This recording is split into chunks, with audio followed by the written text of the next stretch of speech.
Chris, thanks for joining us, mate. We're 24 hours out now from draft night number one.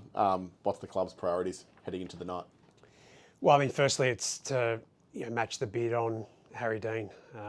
We think that's going to come relatively early. The club is really well prepared, but priority number one is Harry Dean.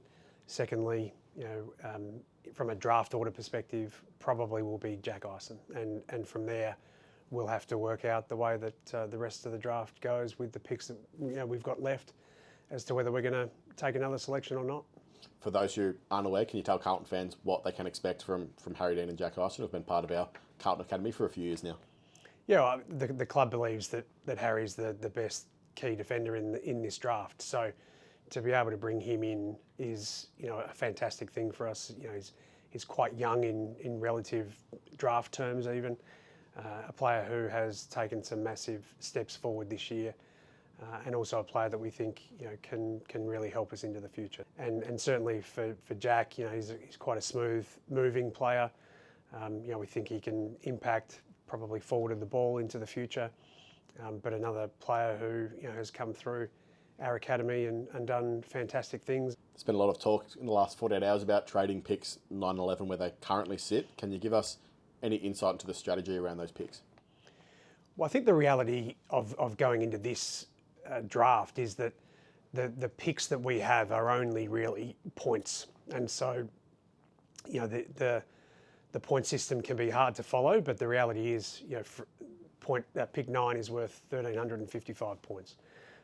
Pick 11, a little bit less than that, but ultimately, the picks that we have, their points value is more important than where they're actually sitting in the draft. And I do know that we've got some things up our sleeve that can potentially end with us having more points than that. And that's probably the key thing early in the draft, is to expand the number of points we have in order to be able to match those bids that I've just spoken about.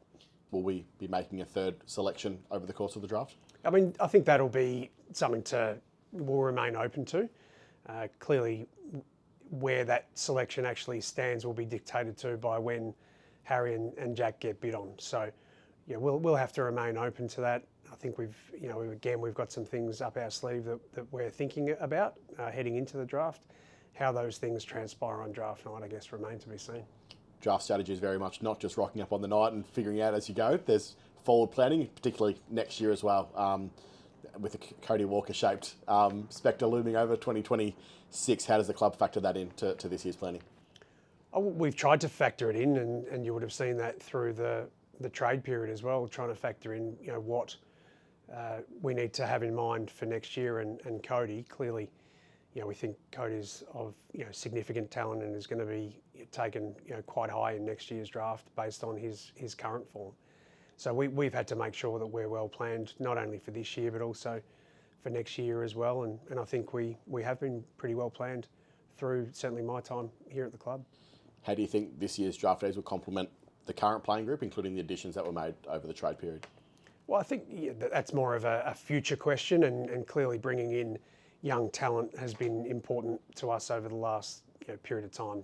Bringing Jagger Smith in last year was a significant moment. Bringing these two young players in this year will also be significant. And I think that what we now have to do is make sure that we're creating the best environment for those players to develop, and to develop quickly. And it's not just those players that we're bringing in via the draft now. It's also that young group of players that we saw get some exposure towards the end of the 2025 season, who we want to continue to develop, because ultimately, for us to get the success that the club wants, we're going to need those guys to take some pretty big steps forward and quickly.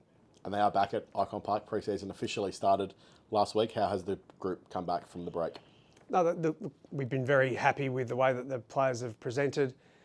Certainly, what I have seen is that they're quite a connected young group of players, which is always a good thing to see. A group who are willing to train hard. They look like they get along well, which is two pretty significant ticks for players who are between the ages of 18 and 22. Knowing that they're willing to come in and get the work done is important.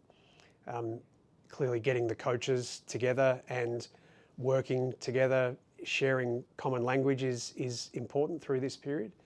Bringing in the number of coaches that we have from a whole heap of different clubs, you do see that there's different, words that are used for the same meaning, and having to work through that has been important. But I think the coaches are doing a pretty good job right now.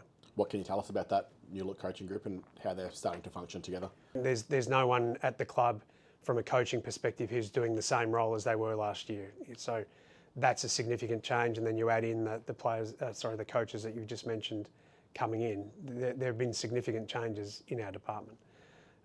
Lee comes with a lot of experience from North Melbourne, and I think the area that he's been responsible for at North Melbourne has performed reasonably well over time. And so for him to come in and have some fresh eyes of our midfield group will be important.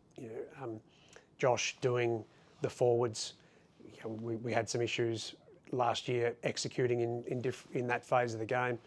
Having fresh eyes again will be important, and Josh's experience and just his general nature and building of relationships, from what I've seen so far, is outstanding. So, specifically those two guys, I think will make a significant difference. And then, the other staff, the development staff, clearly we brought some people in who are really passionate about seeing players develop and have the work ethic to drive that as well. So I'm really pleased with where the coaches have got to in a very short period of time. You've officially been in the role for just over a month now. How are you finding it? What else have you found out about the footy club that you might not have realised before you were inside the four walls? Geez, a month. I think I started November 1, didn't I? That's not quite a month. It's been a whirlwind 2.5 weeks. There you are. No, look, not much has surprised me. I mean, at the end of the day, as much as we are the club that we are, this is still about football program versus football program. And clearly we've got a supporter base who want success, and that's fair enough. Every supporter base does, and we should be, from a footy department perspective, aspiring to deliver that. But the first thing that I would say to people right now, and it's based on my experience, is you can't win premierships, you can't make massive progressions right now if you're not doing the right things day to day. And so my message to the people here is to lower your eyes, continue to think about getting better day to day, which will stand us in good stead for a longer period of time. Travis Boak has also been brought into the club, a newly created role focused on leadership and culture. Can you explain what that role is and the reason behind bringing him into the football club? Someone that you obviously know really well. Yeah, I mean, I'm fortunate to work with Trav for a long time. The benefits that he will bring straight away are continuing to challenge that young group of players as to the way that they turn up, to the way that they train. I think he'll play a significant role with our leadership group and the way that they need to lead into the future.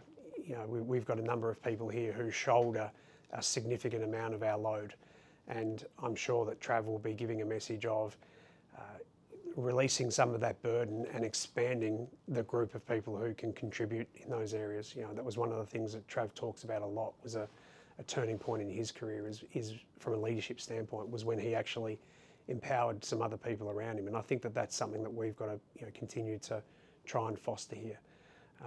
Trav will be fantastic bringing groups of people together. So if you think about that core sort of senior playing group that we have, and that younger group of people that I've just mentioned, we really need to do some things that are going to try and connect those two groups of people in order for us to achieve the success that we want to. So I'm rapt that Travis is coming in. I think he'll play a significant role in the future success of the club.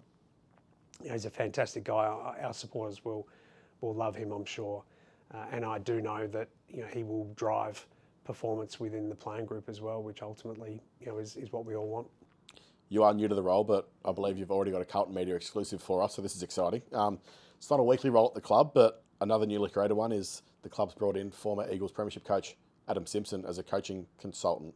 Can you let us know how Adam will assist the coaching group in 2026? Yeah, but look, we're really pleased to be able to bring someone of Adam's experience into the club.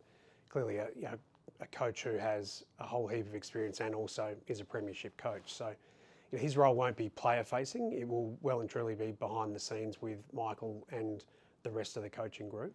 Michael and I have been talking to Adam over the past period of time, and it's clear that he wants to give something back again, and so the timing really works well. From Michael, it'll be an objective sort of eye, someone who has done the role, who Michael can talk to from time to time to get an objective view of what's going on here at the footy club. For the broader coaching group, we really want to continue to invest in their development, and so we believe that having someone like Adam who can help from a coaching perspective with the broader assistant and development coaching group will be another thing that will be fantastic for them. So overall it's really to have someone who can give their experience, the benefit of a significant amount of experience, whilst also making sure that it's an objective view. What we don't want is Adam to get too in depth that there's any sort of group think. It's really important that Adam sits one out, one back, and can be another objective view to all of the work that's being done within the department. Just to finish, open training sessions for the rest of the year were announced last week, and there's obviously a big block leading into the Christmas break. What can Carlton fans hope to see from the final 6 weeks of the year leading into what's hopefully a big 2026? I mean, this period of time is significant from a fitness perspective. Clearly, we want to make sure that the players are hitting the numbers that Rob Innes and our high performance staff want them to hit. You'll see a bit more dynamic sort of movement in our drills, I think. But mostly it'll be about bringing the group together as much as we can, working hard together, embedding some of the new things that the coaches want to actually implement from a game style perspective, and make sure that we're hitting that Christmas break with real momentum so that they can have a good couple of weeks away. Because what we do know is once the players and staff come back after Christmas, it's a pretty quick sort of turnaround for games. And now that we're obviously playing in opening rounds, there's not much time to waste, and we don't have time to waste pre-Christmas either. You'll see the guys working hard, and I'm appreciating that, watching it at the moment.